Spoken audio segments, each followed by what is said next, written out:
There's something about midnight that changes the world. The streets grow quieter, shadows stretch longer, and the air feels heavier. Riding my motorcycle at night had always been peaceful for me, until that night. I was heading home after a long day when a ride request popped up on my phone. The details were unusual. The rider's name was listed as just RN, and the pickup location was at an old, desolate gas station on the city's outskirts. The fare, however, was enticing, triple the usual rate. Against my better judgment, I accepted the ride and turned my bike toward the location. The gas station was a relic of the past, its neon sign flickering weakly. It looked abandoned, the windows boarded up, and the air thick with decay. "Hello," I called, scanning the shadows. Just as I was about to cancel the ride, a man emerged. He was tall and thin, wearing a dark hoodie that obscured his face. "Are you RN?" I asked, uneasy. He nodded but said nothing. Without a word, he climbed onto the back of my bike, his movements unnervingly smooth. "Where to?" I asked, glancing back. "Just drive," he whispered. "I'll tell you when to stop." We rode in silence. The city streets seemed darker, quieter, as if the world was holding its breath. The man sat stiffly behind me, his grip firm but unsettlingly light, as if he weighed nothing at all. As the ride progressed, the usual sounds of the city faded away, and the road began to change. The smooth asphalt turned rough and cracked. The streetlights dimmed, their glow barely cutting through the growing mist. "Are we still on the right path?" I asked nervously. He didn't answer, just pointed to a narrow, unlit side road that disappeared into the trees. "You want me to go there?" I asked, hesitating.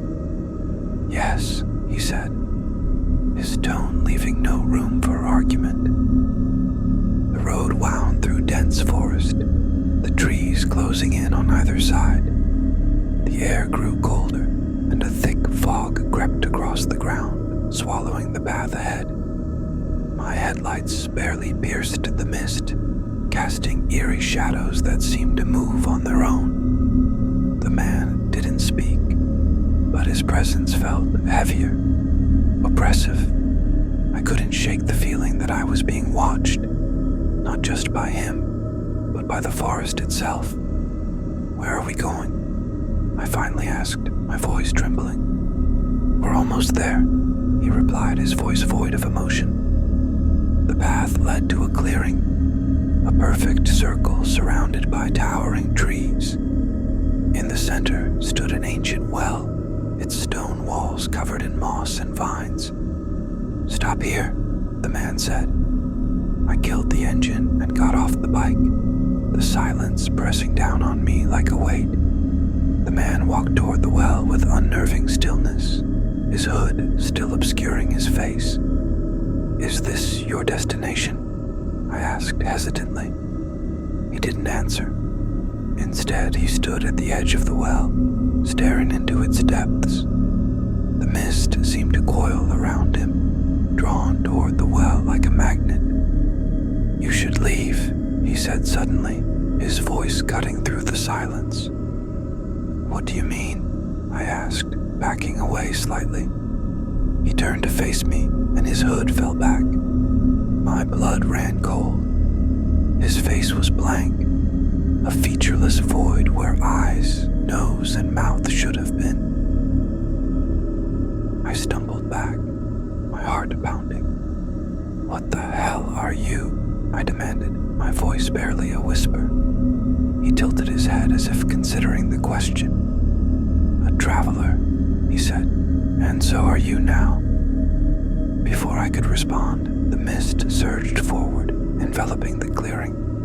The air grew thick, making it hard to breathe. My legs felt like lead, refusing to move no matter how much I willed them to. The man, or whatever he was, stepped into the well,